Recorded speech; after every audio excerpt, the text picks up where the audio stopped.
down. Okay. It'll be really heavy. It's all right. If we get it just a little bit... As it is coming. Right. 1, 2, 3, 4, 5, 6, 7, 8. Come. That's okay. And that's okay up there too, I think. Yeah, that's right. There we are. Brilliant.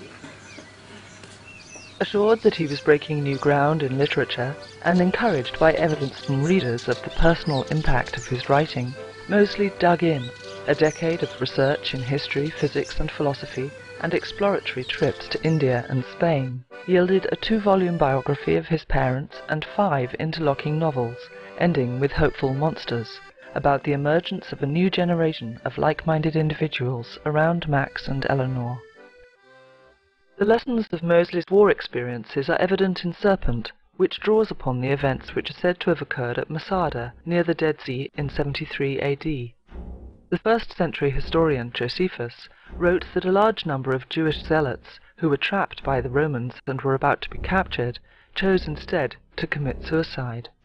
This story is now quite well known, but Mosley was more interested in the 7 people, 2 women and 5 children, who were alleged to have rejected the choice between death and dishonour, and managed to escape the suicide pact. The deep irony of this situation that is echoed in Mosley's life is that Josephus survived to write about Masada because he himself, at the risk of being thought a traitor, had, by trickery or luck, previously escaped a similar suicide pact. In war, as in evolution, survival depends upon cunning and the ability to benefit from chance. For humans, it also depends upon the types of stories they tell.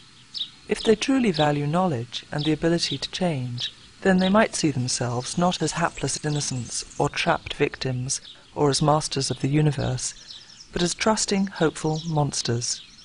Mosley's hypothesis is that their alert watching and listening and their propensity for happiness will be answered by resonant patterns in the outside world.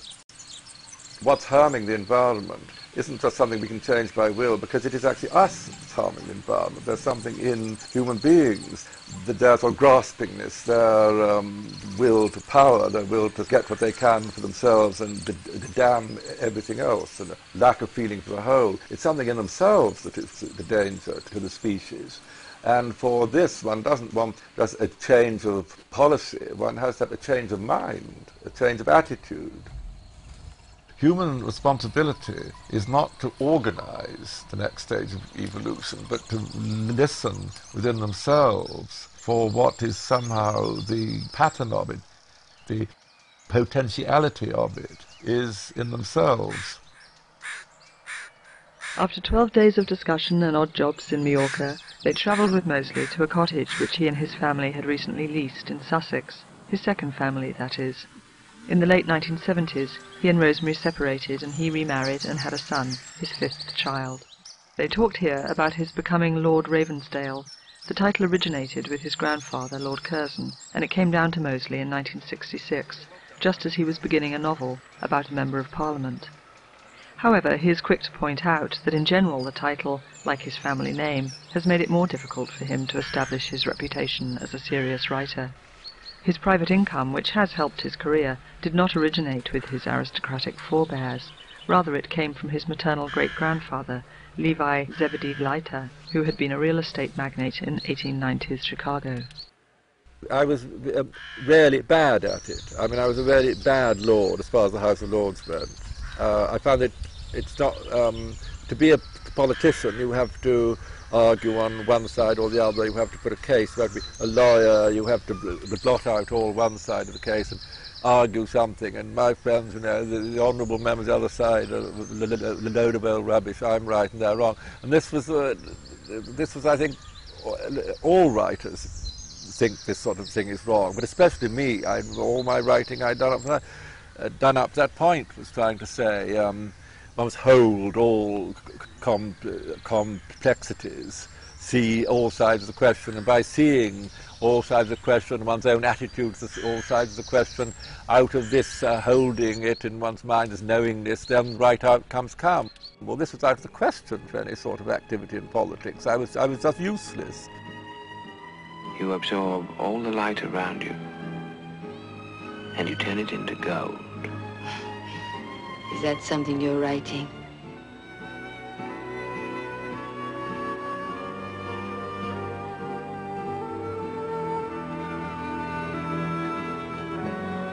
I had gotten so much of what I wanted, or what I said I wanted, that I felt it couldn't last.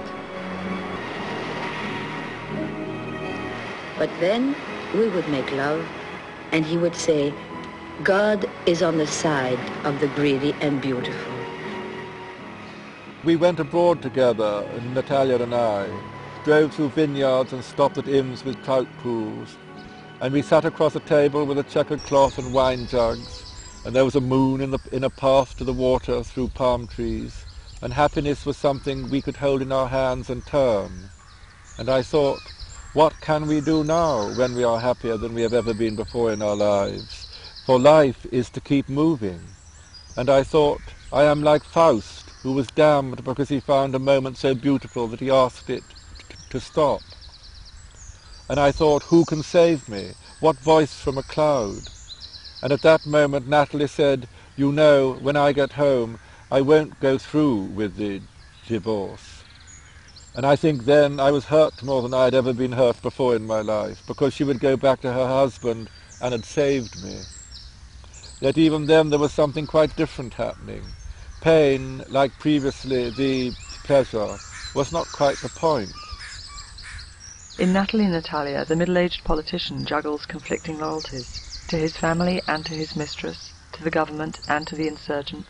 He is another of that type who have a go, for whom life is not about trying to hold love, or building nests and sitting in them.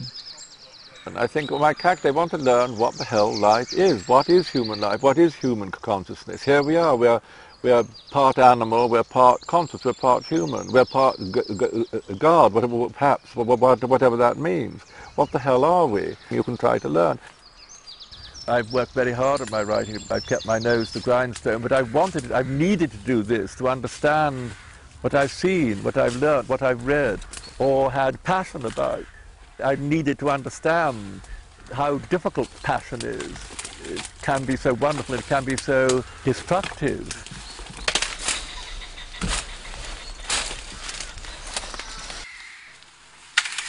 When I stop writing, I want to stop talking. I like looking and travelling and making gardens and digging and growing vegetables, flowers I used to. So when I'm not in my own mind, I don't like then just going yakety-yakketing on in my mind.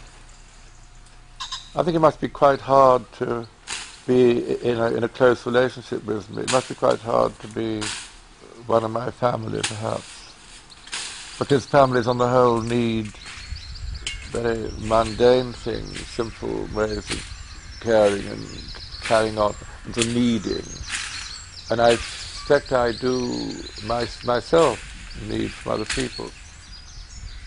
And yet I also think, in a sense, the best one can do for everyone is to bounce up and down, as it were, and let them make what they do of me.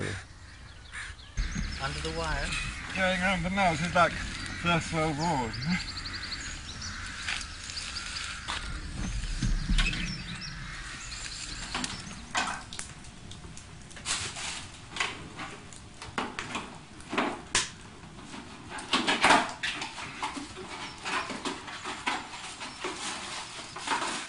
Well, doing this kind of job reminds me of that little Hilaire Belloc poem. Do you know it?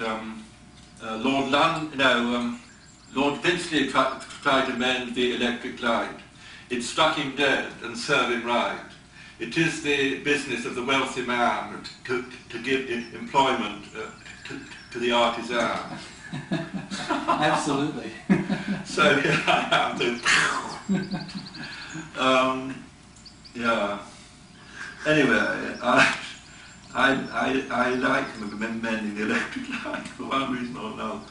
There's something satisfying about doing one's own bits and pieces.